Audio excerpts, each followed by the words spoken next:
গল্প মোটু থেকে সুন্দর মানুষ। একজন লোক ছিল, সবাই তাকে মোটু বলে ডাকত।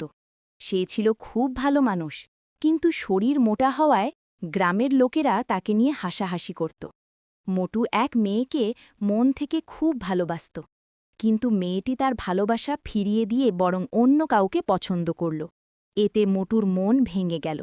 দিন যায়, মাস যায়, এই দুঃখে মোটু একেবারেই ভেঙে পড়ল। ঠিক তখনই আরেকজন ভালো মেয়ে তার জীবনে এলো। সে মোটুর কষ্ট বুঝল, তাকে যত্ন নিল, খাবার ঠিক করে দিল, নিয়ম মানতে শিখাল। আস্তে আস্তে মোটু পরিবর্তন হল। সে আর মোটা রইল না, হয়ে উঠল সুস্থ, সুন্দর আর আত্মবিশ্বাসী মানুষ। সবাই তার এই পরিবর্তন দেখে অবাক হল, প্রশংসা করতে লাগল।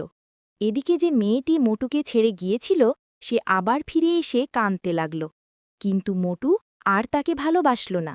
এবার সে ভালোবাসল সেই মেয়েকে, যে সত্যিই তাকে নতুন জীবন দিয়েছে।